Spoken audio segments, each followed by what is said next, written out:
Bismillahirrahmanirrahim. Ya Allah Jalla Jalaluh yang telah menghidupkan kita,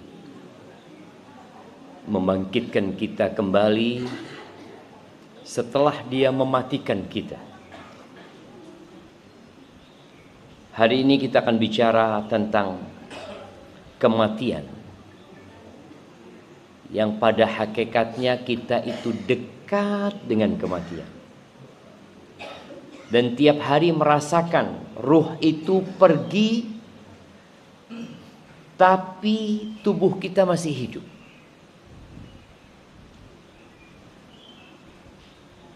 Kita semua tahu dengan kisah Ashabul Kahfi. Berapa tahun mereka tidur? 309 tahun. Apakah mereka merasakan kehidupan? Tidak. Mereka tidak mendengar. Mereka tidak melihat. Dan tatkala mereka bangun, mereka merasa hanya sehari atau sebagian hari. Sebagaimana kita tidur, kita akan mati. Sebagaimana kita bangun dari tidur, kita akan dibangkitkan dari kematian. Semoga Allah Azza wa Jalla memberikan kepada kita ilmu yang bermanfaat dan rizki yang halal serta amalan yang diterima oleh Allah Azza wa Jalla. Sayang kalau kita subuh-subuh capek datang ke masjid, tapi ternyata tidak diterima. Sayang kalau kita puasa sebulan penuh di bulan Ramadan, ternyata dosa-dosa kita tidak diampuni. Seperti orang yang bekerja keras, kemudian tatkala waktu gajian tiba, dia datang meminta gajinya. Lalu dikatakan kepada dia, yang engkau kerjakan tidak sesuai dengan permintaan kamu. Lalu amalan kita ditolak. Allahumma salli wa sallim ala abdika wa rasulika Sayyidina wa maulana Muhammadin wa ala alihi wa ashabihi ajma'in. Amma ba'd. Jamaah rahimakumullah, di antara tanda-tanda kiamat itu banyaknya mati mendadak. Dulu jarang kejadian pesawat jatuh, karena memang belum ada pesawat. Ya kan dulu belum ada pesawat itu. Tapi sejak adanya pesawat, satu pesawat mati. Dan kita bisa bayangkan, tatkala mereka booking tiket, kemudian melakukan check-in, apakah mereka berpikir akan mati di atas? Tidak ada. Hampir semua yang naik pesawat itu ada cerita lanjutan. Nanti kalau sampai bandara, saya yang pertama akan nunggu barang.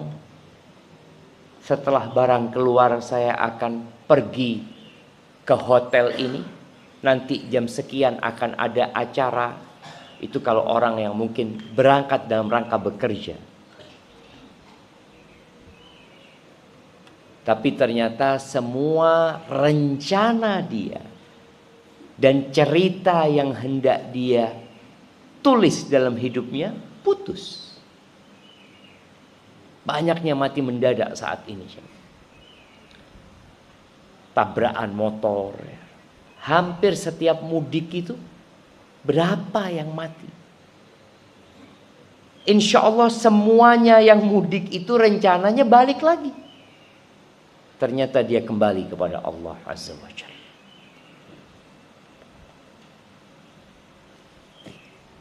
Mana hadiahnya kok jauh-jauh?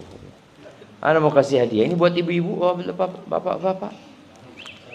Oh, Bapak-bapak, mati mendadak itu tanda husnul khotimah apa su'ul khotimah? Siapa yang mau jawab? Mana mic-nya? Husnul khotimah, Ustaz. Kok bisa? Enggak disiksa dulu. Tidak disiksa dulu. Iya. Kalau dia tidak sholat, Ya itu. kita kasihkan hadiahnya. Taib, kasihkan mic-nya kepada beliau.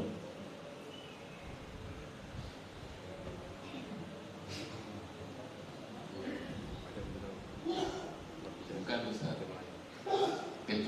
Bukan husnul khotimah. Kecuali kalau selama hidupnya dijalani dengan ketaatan. Terus mati. Terus meninggal, baru husnul khotimah. Iya. Jazakallahu khair, barakallahu fikum. Kayaknya cukup jawaban itu, jemaah. Tanda husnul khotimah itu adalah amalan sebenarnya. Jadi kalau dia mati dalam kondisi beramal soleh berarti husnul khotimah, walaupun matinya hari Selasa. Karena ada hadis yang berkaitan dengan mati hari Jumat mungkin.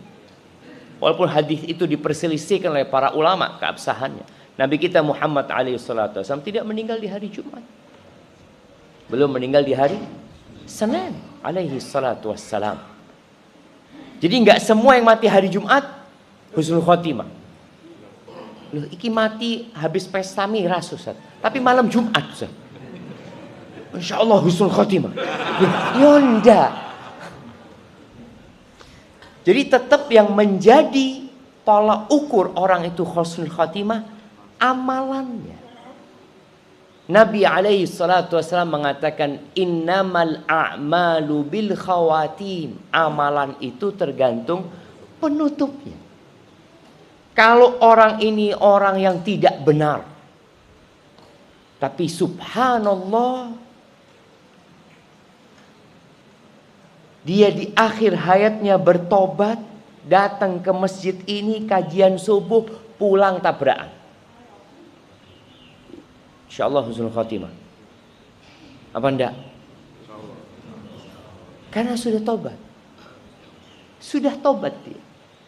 Cerita yang membunuh 99 orang plus 1 ahli ibadah, 100 dia bunuh. Dia punya rencana untuk bertobat. Setelah membunuh 99 orang, hatinya nggak tenang. Dia tahu yang dia lakukan selama ini tidak benar. Maka kemudian dia bertanya kepada orang yang ahli ibadah. Dulu kita biasanya menyebut orang yang rajin ke masjid apa? Kalau ada anak muda, Masya Allah alim nih. Itu penyebutan yang salah kaprah sebenarnya. Sebutan yang tepat buat orang yang rajin ke masjid, yang ahli ibadah apa? Abid. Abid, orang ahli ibadah. Alim itu orang yang berilmu. Belum tentu orang yang abid itu berilmu. Dia cuma suka beribadah. Ini yang sudah membunuh 99 orang, ketika dia mau tanya tentang masalah dia, diarahkan kepada orang yang ahli ibadah. Yang ngomong, saya sudah membunuh 99 orang. Halli min taubah, apakah bisa aku tobat? Apa? Engkau sudah bunuh 99 orang, mau tobat? Dah ada sudah. Long dia ini ahli ibadah belum tentu masuk surga. Kok ini sudah bunuh 99 orang? Nggak ada kata dia. Akhirnya dibunuh nih orang itu.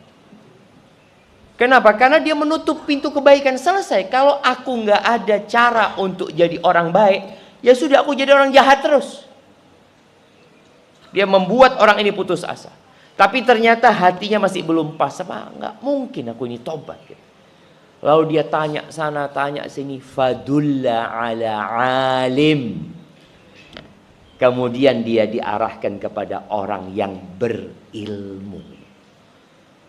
Datang kepada orang yang berilmu, dia tanya, apakah saya bisa bertobat? Saya sudah membunuh berapa orang? 100. Oh, 100 sudah yang dibunuh. Kata orang ini, apa yang menghalangimu dari pintu tobat? Nggak ada. Hanya saja ada masalah engkau. Engkau hidup di kampung yang buruk dan jahat. Artinya sebuah tempat yang membiarkan dia membunuh sampai 99 orang. Ini tempat yang nggak baik.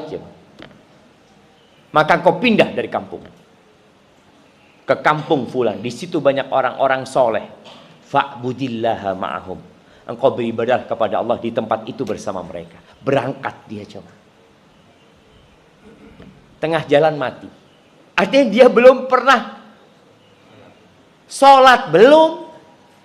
Baru niat mau jadi orang baik. Dan dia sudah bertobat.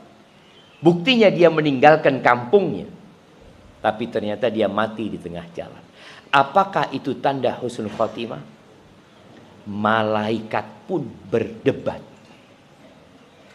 Malaikatur rahmah mengatakan dia sudah datang untuk bertobat. Kata malaikatul azab, loh dia belum beramal soleh. Gimana mau diambil sama malaikat rahmat? Enggak, kata dia. Itu bagianku, kata dia. Akhirnya Allah Azza wa Jalla mengirimkan seorang malaikat untuk mengukur ya wujud manusia. Kemana dia lebih dekat? Ternyata Allah lebih dekatkan dia ke kampung kebaikan. Maka mati mendadak itu, kata Nabi SAW, rahatun lil mu'min. Tempat istirahat buat orang beriman. Artinya dia sudah beramal soleh. Tadi disebutkan gak sakit-sakit, gak ngerepotin orang. Kemudian dia meninggal dunia. Tapi itu jadi azab buat orang fasik, orang fajir, orang yang belum mempersiapkan diri.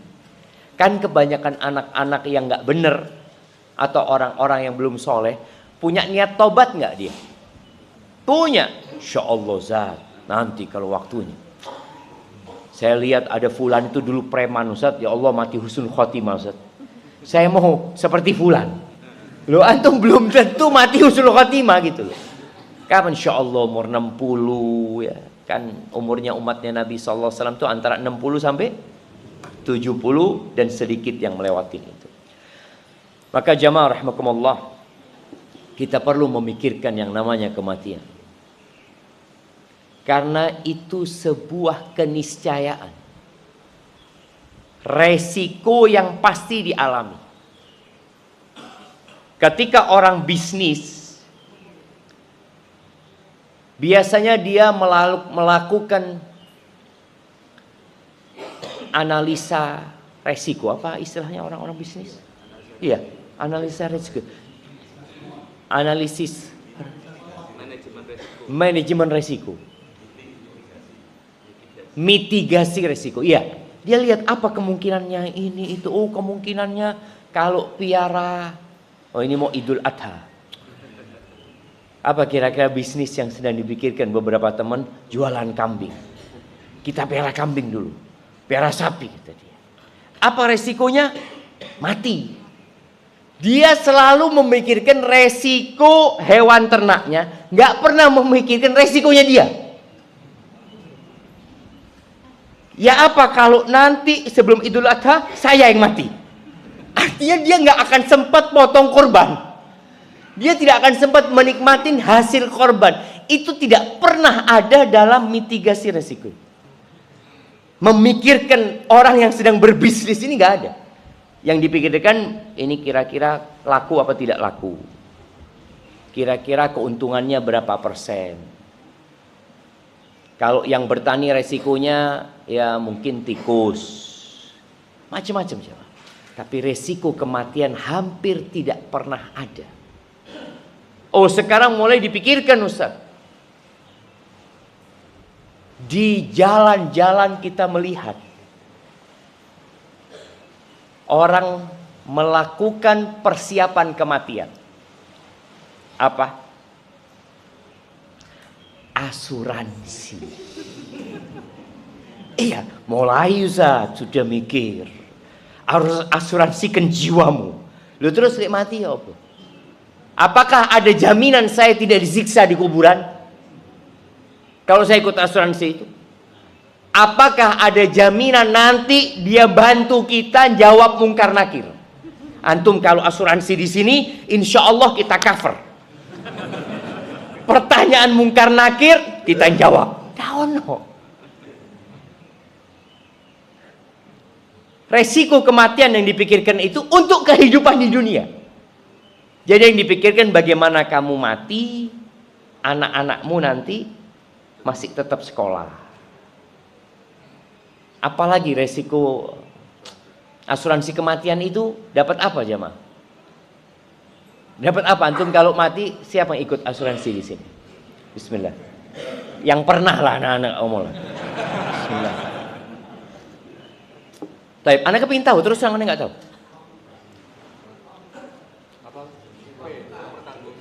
Uang duka. Oh, jadi yang hidup yang dapat. Berarti dia tidak memikirkan kematian, yang dipikirkan yang hidup. Bagaimana saya mati, yang hidup dapat uang.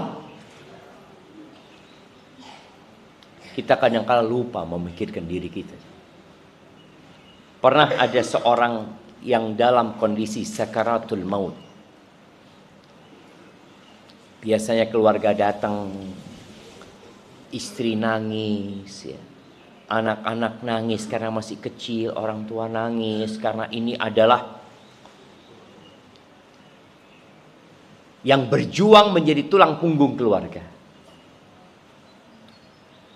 Akhirnya orang ini tanya, kalian kenapa nangis? Iya, kalau engkau meninggal, siapa nanti yang kasih nafkah kita? Aku akan jadi janda, anak-anak jadi yatim, ibu masih ya butuh biaya. Kata orang ini, loh, kalian ini mikirkan kehidupan kalian, nggak mikir kalau saya mati ditanya apa di kuburan. Saya akan dibawa ke tempat yang sempit, diinjak-injak di sana, yang dipikirkan kehidupan mereka. Dan kebanyakan kita melakukan itu. Jadi bukan kesian sama yang mati ini, ya Allah amalannya turun cukup. Kesian sama yang mati ini. Dia belum punya rumah, dia belum pernah bangun masjid di muka bumi ini. Dia sholatnya cuma yang wajib. Tidak ada dia sholat 12 rakaat untuk bangun masjid. Dia akhlaknya juga biasa-biasa aja. Kesian. Kita tidak memikirkan itu. Jamaah rahimakumullah, kafa bil mauti wa'iran. Ada sebuah athar yang mengatakan cukup kematian itu sebagai penasehat. Gak perlu ngomong panjang lebar. Harus gini, cukup lihatan itu mati. Masjid ini dibangun karena permintaan atau wasiat atau arahan dari yang meninggal dunia. Dia mempersiapkan diri, dia ingin punya masjid. Dan kita tahu pada saat Covid itu banyak orang mati. Sehari bisa di satu kampung itu 2, 3, 5. Dan ketika mau dikuburkan tidak boleh. Bayangin. Orang ini mati, nggak mau dikuburkan. Masyarakat tidak mau menguburkan dia di pemakaman umum. Dibikin pemakaman khusus. Takut apa? Takut yang mati nanti di kuburan tertular Covid ini. Loh, iki wis mati. Loh, kenapa nggak boleh dikuburkan di kuburan umumnya, Mak? Loh, nanti gimana kalau nulari? Kan kesian. Wis mati ndak ono. Subhanallah. Akhirnya sebagian keluarga sulit untuk mengunjungi keluarganya karena dikuburkan di tempat yang jauh. Cukup kematian itu sebagai peringatan. Di surat Al-Anbiya, surat yang cerita tentang para nabi, Di ayat 35 Allah Azza wa Jalla mengatakan kepada Nabi Muhammad SAW, memberikan peringatan kepada beliau bahwa beliau akan mati. Wa ma ja'alna li basharin min qablikal khuld. Kami tidak pernah menjadikan buat satu manusia pun sebelum engkau keabadian. Nggak ada.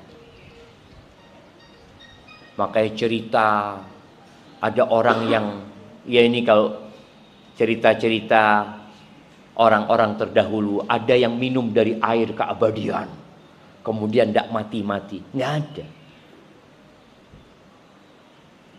Lalu kata Allah, afa immitta fahumul khalidun. Apakah kalau engkau mati orang-orang akan kekal?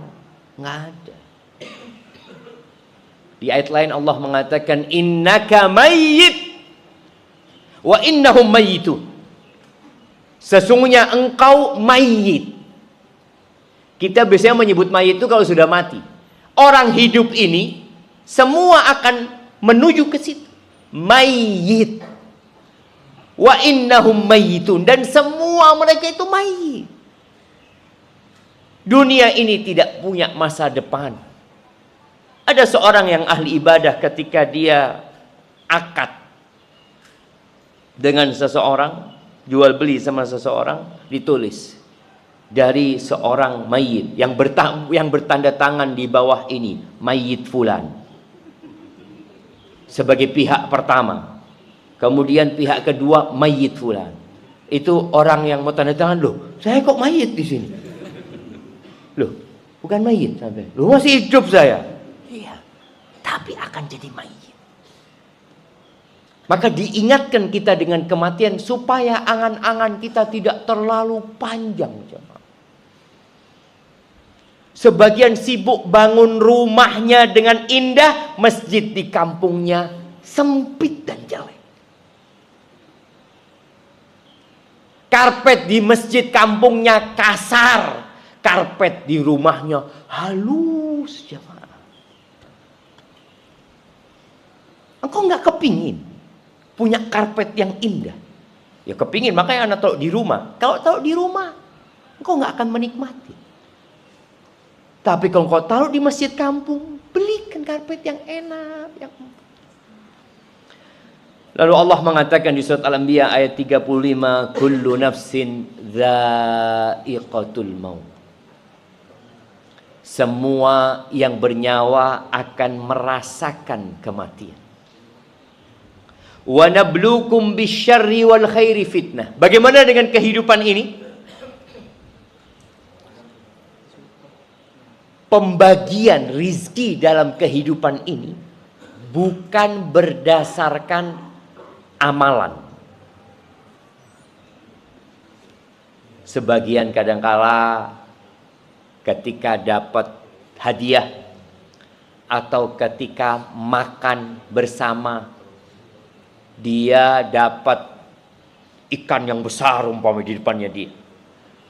Lalu dia menoleh kepada kawan-kawannya, rizki anak soleh.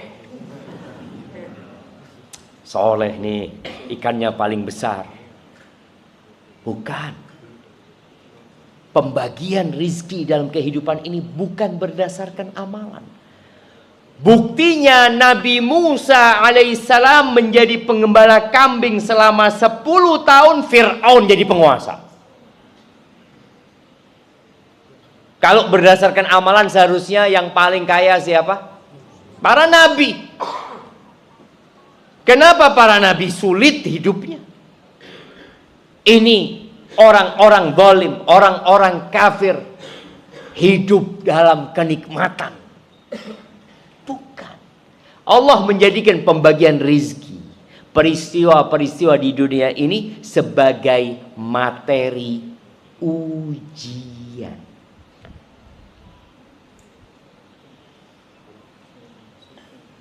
Sebagian orang kalau dapat musibah apa katanya?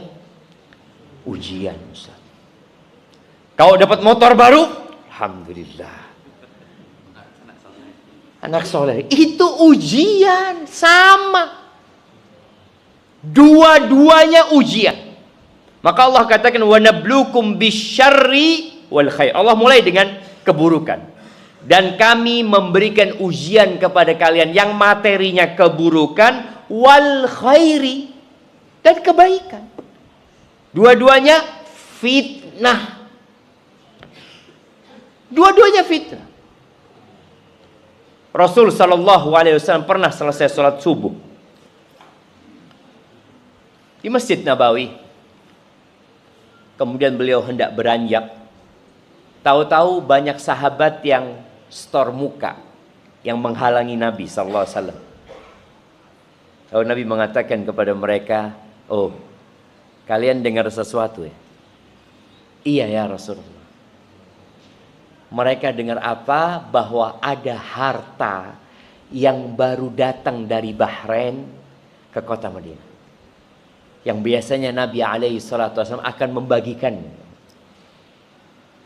Lalu Nabi alaihi salatu wasallam berpidato, mengatakan kepada para sahabatnya, "Wallahi mal faqra akhsha alaikum." Kata Nabi alaihi salatu wasallam, demi Allah, aku tidak takut kefakiran terhadap kalian. Ada sebuah hadis lain yang mungkin kita biasa dengar, kadal faqru ayyakuna kufran. Hampir-hampir kefakiran itu mengantarkan kepada kekufuran. Hadisnya ini lemah, jemaah. Namun ada hadis yang sahih yang kita baca tiap pagi dan petang yang berkaitan dengan kefakiran. Siapa yang membaca hadisnya? Saya kasih hadiah. Masya Allah, kasihkan hadiah. Tiap pagi dan petang kita baca doa, Allahumma inni a'udzubika minal kufri wal faqri wa a'udzubika min adzabil qabri. Ya Allah, aku berlindung kepadamu dari kekufuran dan kefakiran. Dan aku berlindung kepadamu dari azab kubur. Kefakiran ini dapat menjadikan sebagian orang semakin taat, tapi kadangkala juga merepotkan.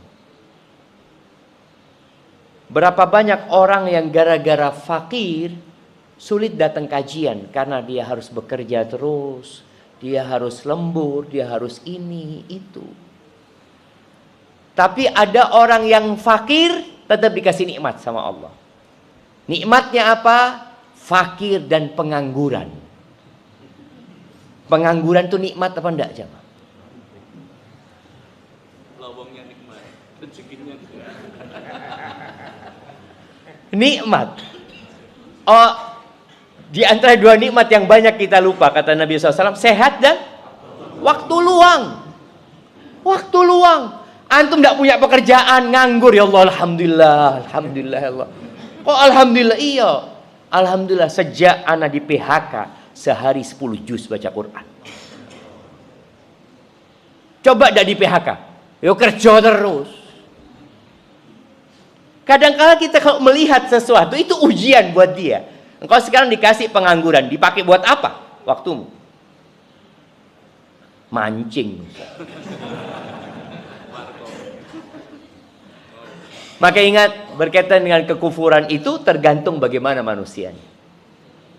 Kalau dia orang yang beriman, boleh jadi ketika dia dikasih masalah dari sisi ekonomi, dia rajin berada di saf pertama.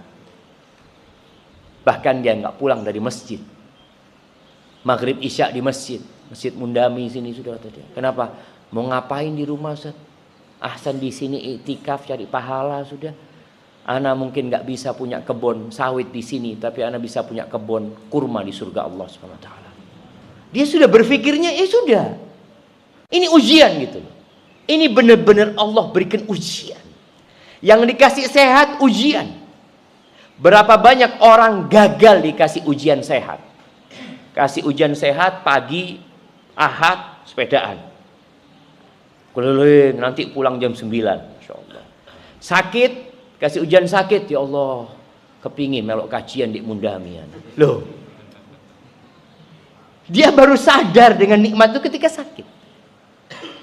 Dan Rasul SAW mengatakan kepada para sahabatnya, wallahi mal faqr akhsha alaikum. Demi Allah aku tidak takut kalian ditimpa kefakiran. Kita tahu bagaimana semangatnya sahabat menuntut ilmu. Dalam kondisi mereka fakir. Umar bin Khattab itu ketika datang ke kota Madinah, ya, hidupnya susah. Dia mengembala. Dia menjaga gembalaan onta atau kambing ya. Dengan satu orang Ansor bergantian. Jadi waktunya Umar jaga, orang Ansor ini disuruh masuk ke kota Madinah. Engkau ngaji sama Rasul SAW. Nanti kalau udah dapat ilmu kasih tahu aku. Besoknya Umar yang turun. Dapat ilmu dikasih tahu yang Ansor ini.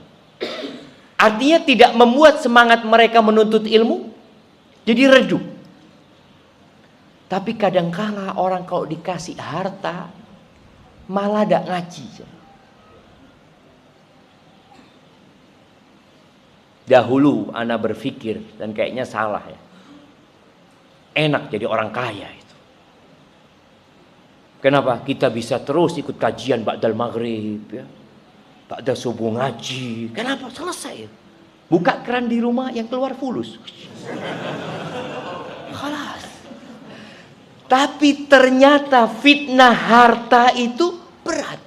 Elon Musk sampai hari ini masih cari fulus enggak? Loh, masih. Pernah Elon Musk sudah saya istirahat, saya pensiun. Malah berpikir Elon Musk mau bikin kampung di mana?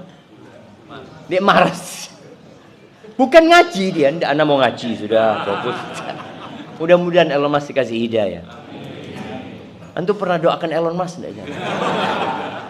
Oh, kita ini doakan orang-orang yang fulus, orang-orang yang kalau dia masuk Islam insya Allah dampaknya besar kepada dakwah ini. Doakan. Ternyata orang yang banyak hartanya malah sulit untuk datang ke majelis ilmu. Ada satu kawan, ketika dia jadi pegawai di sebuah toko, dia setiap izin sama pemilik tokonya mau datang kajian, dikatakan jangan karena jam kerja. Dan seorang muslim harus seperti itu. Jangan karena antum sudah ngaji, bosnya juga sudah ngaji, ada kajian tutup toko. Bismillah, ngaji. Loh, kalau antum kontraknya buka jam 9, tutup jam 4 ya antum lakukan. Loh, ada pengajian, ini ustadz jarang-jarang datang. Online, tidak apa-apa. Bismillah. Allah kasih kemudian. Kalau enggak, ya nanti.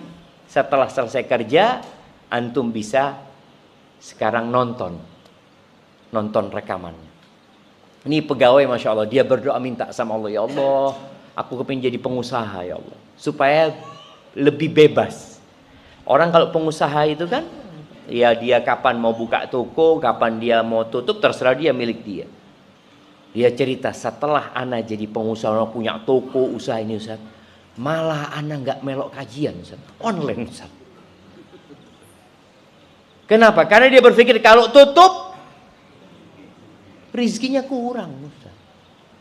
Fitnah dunia itu dahsyat. Maka cerita para sahabat Nabi setelah meninggalnya Rasul Sallallahu Alaihi Wasallam dan dibentangkannya rizki buat mereka, mereka cerita, kami gagal. Seperti yang disebutkan oleh Nabi SAW. Yang aku khawatirkan, wa innama akhsha an tubsata alaikumud dunya kama busitat alal ladzina min qablikum. Yang aku khawatirkan ketika dunia dibentangkan buat kalian, sebagaimana dibentangkan untuk umat-umat sebelum kalian. Fatanafasuha, di sini penyakit nih. Lalu mereka bersaing, berkompetisi untuk mendapatkan dunia itu. Sebagaimana kompetisi yang dilakukan oleh umat-umat sebelum kalian, dan dunia itu menghancurkan mereka. Sebagaimana telah menghancurkan orang-orang sebelum kalian. Kaya itu nggak apa-apa. Tapi ingat, itu ujian. Jangan sampai ketika antum jadi kaya, antum berpikir, oh ini karena amal solehku. Bukan. Ini karena saya sudah hijrah. Lah. Para sahabat Nabi radhiyallahu taala anhum ketika mereka hijrah dari Mekah ke Madinah, hidupnya tambah senang tambah susah? Susah secara ekonomi ya. Sebagian tidur di masjid tidur. Nggak punya rumah.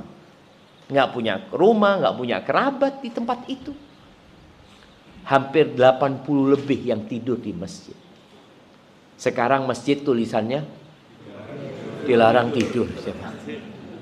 Ya memang seharusnya dipikirkan. Masjid ini harus memikirkan.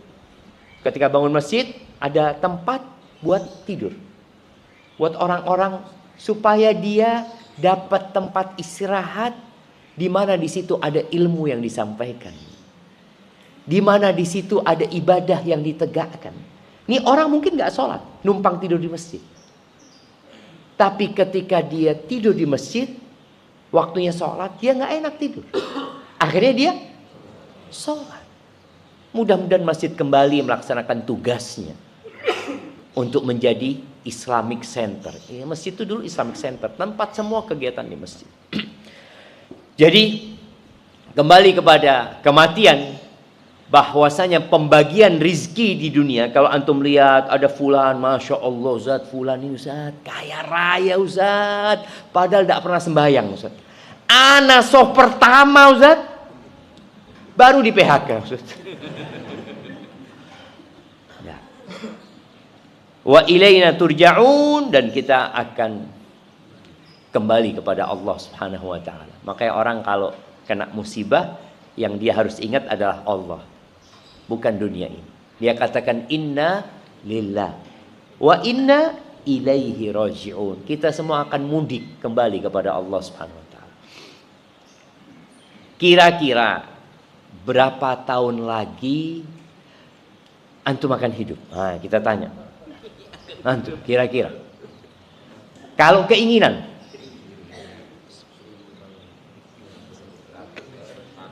siapa yang ngomong 1000 tahun? Tidak ada orang ngomong 1000 tahun.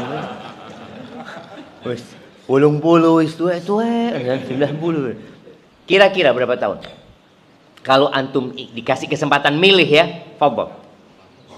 Antum boleh milih 200 tahun, tadi ada 1000 tahun ya.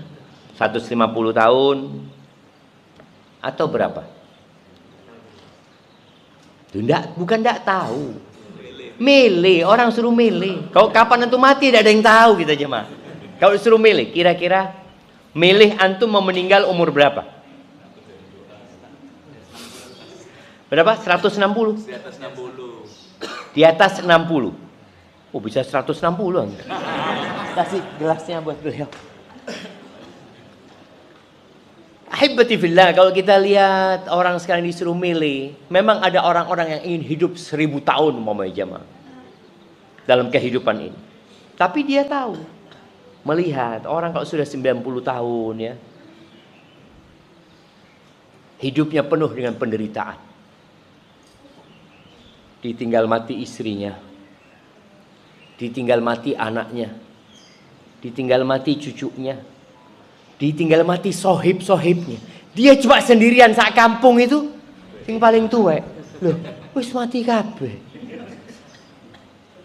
Kehidupan pun kadang-kala menjadi penderitaan buat dia. Rasul sallallahu alaihi wasallam menyebutkan a'mar ummati baina 60 wa 70.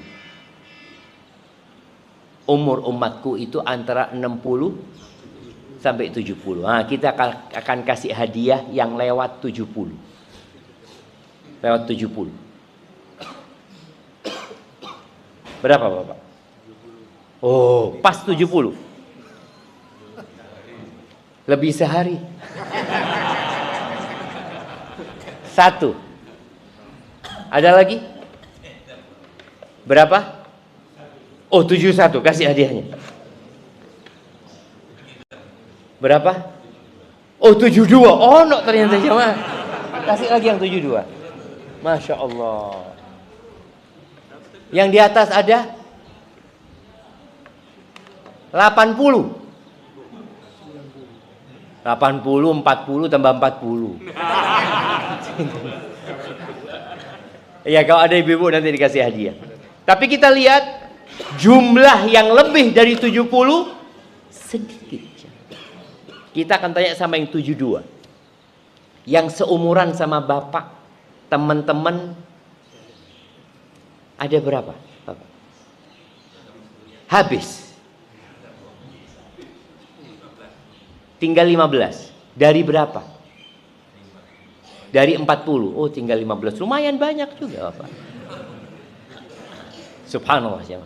Jadi kita nggak tahu kapan kematian itu tiba. Yang perlu kita lakukan adalah mempersiapkan diri. Datang seorang kepada Dawud At-Ta'i, salah satu penasehat lah dia. Di Kufah, dia meninggal tahun 162 Hijriah. Orang ini minta wasiat. Dan ini penting buat kita jamaah, untuk punya guru. Jadi antum sekali-kali datang ke rumah ustaz. Datang ke rumah ustaz, jangan ustaz yang terkenal. Karena ustaz yang terkenal itu sudah sulit untuk ditemui. Jangan antum, keluarganya mengeluh. Jadi ya, waduh ustaz ki repot loh. Ustaz, keluarganya ngeluh, apalagi antum. Maka datanglah kepada ustaz di pondok, di pesantren, mungkin yang dia mangku masjid. Untuk apa? Untuk minta wasiat. Datang ustaz, nasihatono ana ustaz. Ana ini sudah umur sekian, ana ini kondisinya seperti ini. Jelaskan, ceritakan dulu supaya wasiatnya sesuai dengan kondisi kita. Ini orang datang kepada Dawud At-Ta'i minta wasiat. Apa kata Dawud At-Ta'i? Askarul maut yantadiruna. Pasukan kematian sedang menunggu. Gimana jemaah? Kalau antum di masjid dikatakan ada pasukan yang dikirim sama Pak Prabowo yang akan menghabisi kalian semua. Apa yang kita lakukan? Apa yang akan kita lakukan? Asyhadu an la ilaha illallah.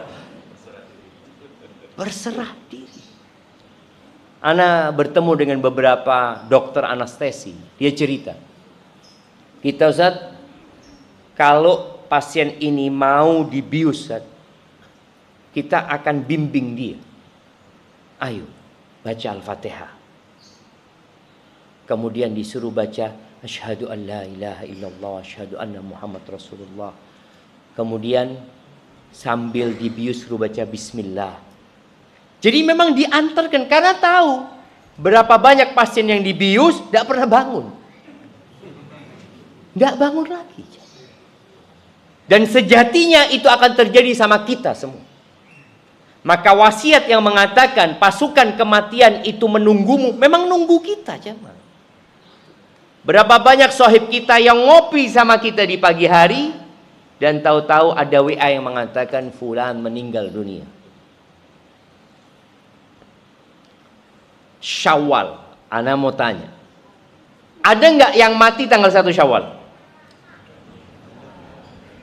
Nggak ngurus matiku mbak Idul Fitri. Malaikat maut ente nono lah, iki sik opore durung mari, apa daon.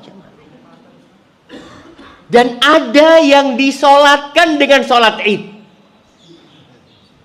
Sudah. Ini mumpung orang solat Id, jenazah dibawa, sudah solat. Oh tidak mau. Di Masjidil Haram, siapa yang kemarin iktikaf sampai Idul Fitri? Solat Id di Masjidil Haram. Tidak ada. Tahun lalu. Ada sholat jenazah enggak? Enggak dengar antum. Sholat subuh ada jenazah enggak? Enggak mikir jemaah. Jadi enggak ada malaikat maut itu yang seakan nih sih. Ini belum nyampe Surabaya. Biar ketemu keluarganya nanti baru dicabut. Jangan ada. Semua ajal yang sudah ditetapkan itu tidak bisa dimajukan, tidak bisa dimundurkan. Ada orang mengatakan, ya Allah sudah kuat urip ya Allah. Kesel, ya Allah. Wis mati. Ternyata sampai tuwek tidak mati-mati. Artinya dia capek, dia lelah. Ada sebagian orang yang capek dengan urusan dunia biasanya. Sakit-sakitan, tidak mati-mati. Anaknya yang ngurus orang tuanya, mati di sian. Karena kematian tidak ada hubungannya dengan sakit. Tidak ada. Ada satu kawan kita divonis sama dokter kanker usus. Biasanya kanker usus ini ya dipotong ususnya, nanti paling lama berapa hidupnya? Ya kayaknya 5 tahun mati, berapa tahun. Ini temennya datang ngomong. Karena orang ini ketika divonis seperti itu, semangat hidupnya langsung drop, jamaah. Saibnya datang, ndak ono hubungani penyakit bek mati ku ndak ono. Fulan bal-balan mati. Iya. Jangan dipikir kalau sakit berarti ini kayaknya sudah mau. Ndak, bal-balan di tengah lapangan bola. Ada orang yang di atas pentas nyanyi, manggung, dicokot ulo. Mati di atas pentasnya, Mak. Antum pernah lihat ya, ada biduan yang dicokot ulo. Nah, di atas panggung, padahal dia belum terima honornya, belum terima, mati di siang. Karena memang benar-benar kematian ini rahasia Allah Azza wa Jalla. Yang harus dilakukan adalah mempersiapkan diri. Ahibati fillah, Rasulullah sallallahu alaihi wasallam dalam hadis riwayatkan oleh Al-Bara bin Azib radhiyallahu anhu, suatu hari para sahabat sedang bersama Nabi Muhammad SAW. Ada beberapa orang. Idh absara jama'ah. Lalu Nabi melihat ada orang sedang kumpul. Nabi melihat kepada mereka, lalu bertanya, ala majtama'a haula. Mereka kumpul ngapain di sana? Orang biasanya kalau ngumpul bareng-bareng mungkin lagi makan bersama ya. Maka Nabi bertanya sosok. Qila ala qabrin yahfirunahu. Mereka sedang kumpul untuk menggali kuburan. Sekali-kali antum ikut gali kuburan. Sekali-kali. Kalau enggak, ikut melihat orang gali kuburan. Lihat ya. Berapa meter? Kalau kita bangun rumah, kita selalu ngukur. Beli tanah 10 kali 20. Rumahnya insya Allah ya 100 meter kali 2, karena 2 lantai. Bapak. Dia ngukur hal itu. Dan kita akan datang melihat bangunan. Oh ini kurang ini. Ini kurang ini. Coba antum ngelihat orang gali kuburan, iki kurang apa ini? Itu yang gali ngelihat, gak ono kurangi, Pak. Anjir ini kayak gini. Dah ya. Ya sudah kayak gitu, standarnya kayak gitu. Gak bisa tadi situ dipasangi AC. Gak ono. Ketika Nabi alaihi salatu wassalam dikasih tahu mereka sedang kumpul menggali kuburan, fafazi'an nabiyyu sallallahu alaihi wasallam wa qama min baini yaday ashabihi musri'an. Nabi SAW langsung berdiri, berangkat cepat-cepat meninggalkan sahabat yang lainnya, hatta intaha ilal qabr, sampai beliau berada di kuburan. Ketika sampai di depan kuburan itu, fajatha alaihi, beliau bersimpuh di kuburan itu. Ini bukan sedang ngubur ya, sedang gali masih. Qala al-Bara, periwayat hadis ini langsung berada di hadapan Nabi di sisi yang lainnya, sallallahu alaihi wasallam, ingin melihat Nabi ngapain bersimpuh di situ, berlutut di situ. Fastaqbaltuhu min baini yadayhi li anzura ma yasna. Qala fabaka. Ternyata Nabi nangis. Nabi nggak ngomong apa-apa. Nabi berlutut dalam kondisi menangis. Ballathara min dumu'i. Tanah yang di hadapan itu basah dengan air mata Nabi SAW. Bukan menangis yang hanya berkaca-kaca, yang mungkin tetesan air matanya hanya 2-3 tetes. Lah, sampai basah tanah yang di hadapan Nabi SAW. Thumma aqbala alaina. Setelah itu beliau menghadap kepada kami. Awalnya melihat kepada kuburan sambil menangis.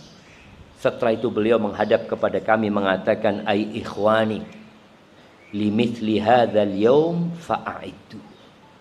Wahai saudara-saudaraku, yang untuk seperti ini, yang untuk hari seperti ini, hendaklah kalian merencanakan, membuat persiapan. Kemarin tatkala mudik, kita semua persiapan. Yang dipersiapkan pertama, kalau dia mudik dengan mobil sendiri, apa yang akan dia lakukan? Dicek mobilnya, dibawa ke bengkel, anginnya dilihat, olinya diganti, akinya dicek. Ya apa? Bismillah insyaallah. Siap-siap. Oke, kendaraan sudah siap. Lalu apa yang akan dilakukan? Membawa barang-barang. Sebagian orang karena barang yang dibawa banyak dan mobilnya kecil, dia taruh apa namanya di atasnya itu?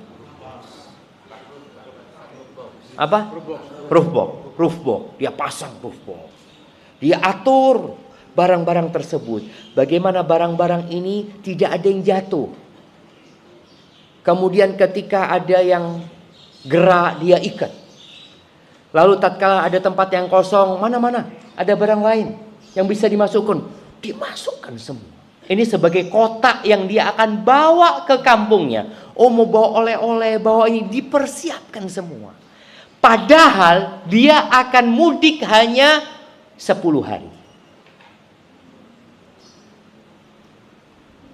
Kita akan kembali kepada Allah berapa hari?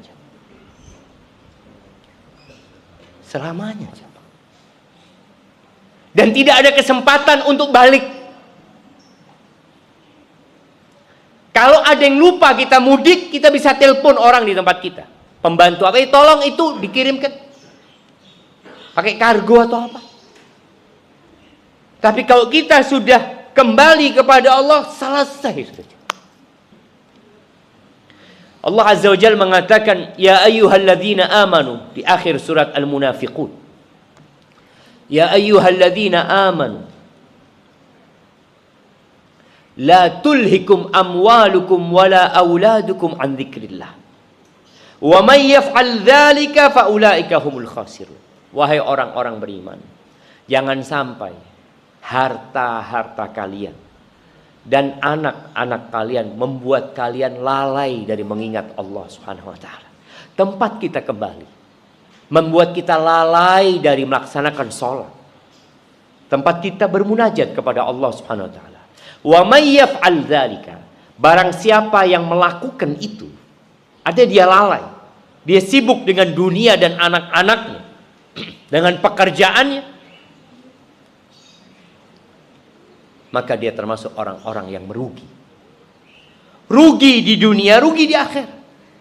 Rugi di dunia ini orang tidak akan mendapatkan kegembiraan dan kesenangan, apalagi kebahagiaan. Oh, mungkin dia senang sesaat, tapi dia tidak akan bahagia. Dia akan dibuat seperti orang yang meminum air laut dengan dunia. Kerja lagi, terus dia bekerja, dia kumpulkan itu harta. Untuk siapa? Anak-anak. Untuk diri. Kemudian Allah katakan, wa anfiqu.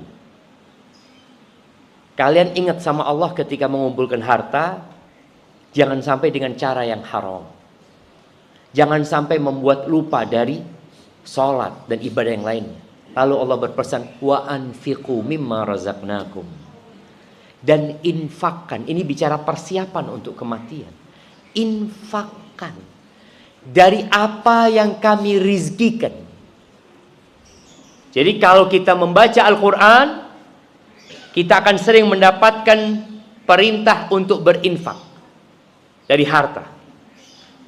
Tapi seringkali Allah sebutkan, kalian infakkan dari apa yang kami rizkikan.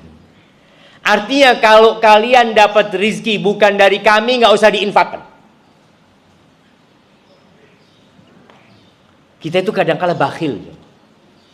Karena merasa bekerja, capek, lelah. Coba kalau antum dikasih uang.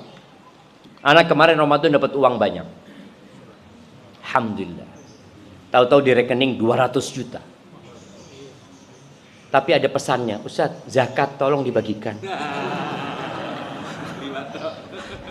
Kira-kira apakah anak akan berat mengeluarkan? Tidak ada jemaah. Transfer 10 juta, Masya Allah. Transfer sana 15 juta, 25 juta. Karena itu duit anak. Jadi perasaan tidak memiliki itu yang membuat kita akan mudah berbagi. Makanya Allah ingatkan, dari apa yang kami rizkikan, itu uang dari kami, kata Allah. Itu harta dari kami. Nafkahkan. Jadi kita nggak berat. Tapi kalau antum merasa, lu anak Ustaz memeras keringat, berat antum. Eman-eman, ya Allah. Kenapa disuruh berinfak? Min qabli ayyatiya ahadakumul maut. Sebelum datang kematian kepada salah seorang kalian. Fayaqula Rabbi.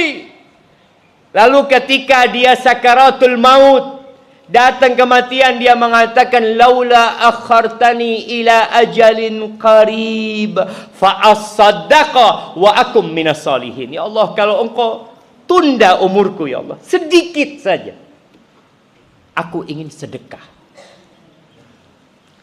Pertanyaannya, sebutkan 5 keutamaan sedekah. Masih ada hadiah.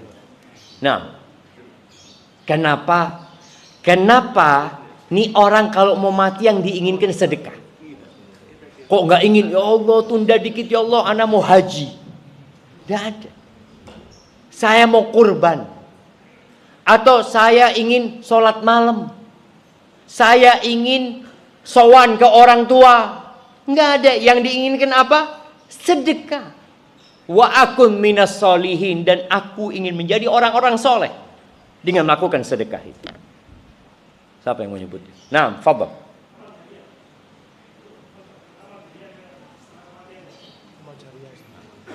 Belum tentu sedekah amal jariyah. Boleh jadi sedekah kasihkan ke fakir miskin, tidak jadi amal jariyah. Amal jariyah kan kayak masjid ya, yang pahalanya terus mengalir. Tapi kalau kita berikan kepada fakir miskin ya selesai. Enggak, bukan itu. 5, Anda minta 5 ya. Oh, yang belakang itu udah dapat hadiah tadi. Belakang belum dapat hadiah. Iya, kasih mic. Nah. Hah? Kok 1? 5?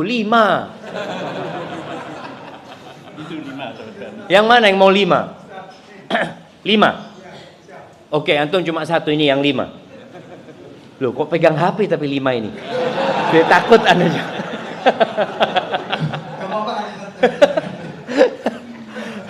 Siap, tafadhol.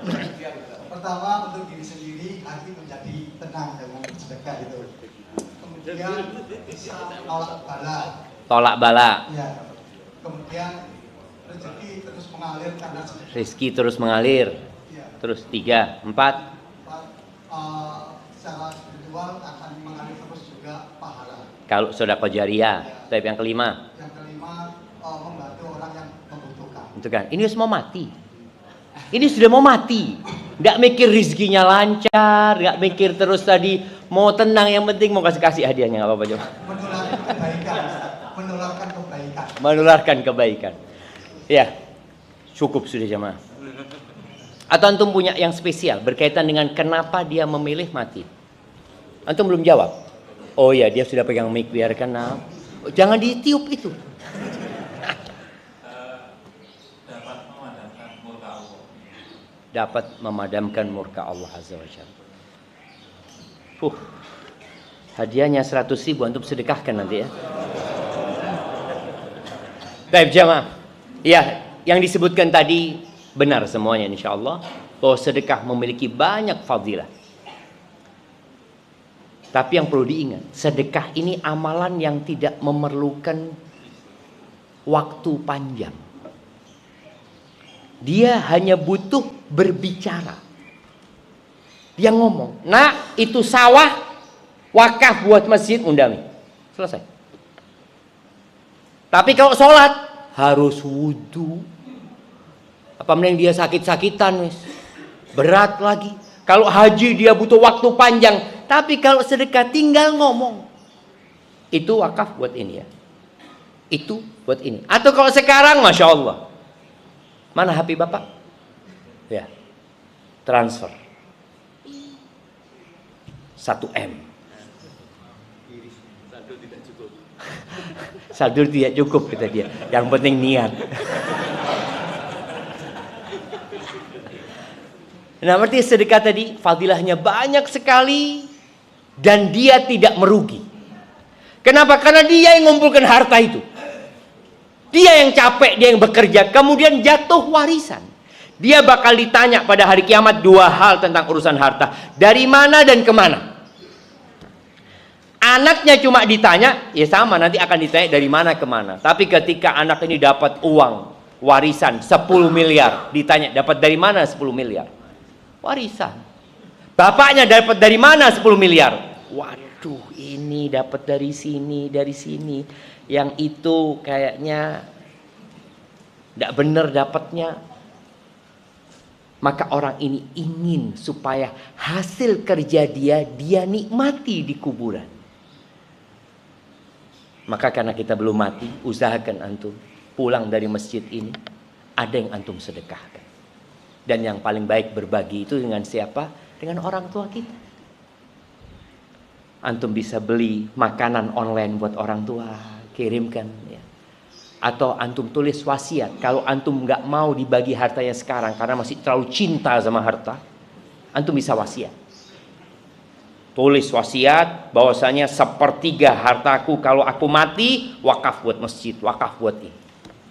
Jadi ketika anaknya, bapaknya mati, dapat surat wasiat, waduh, wis diwasiat no be bapak.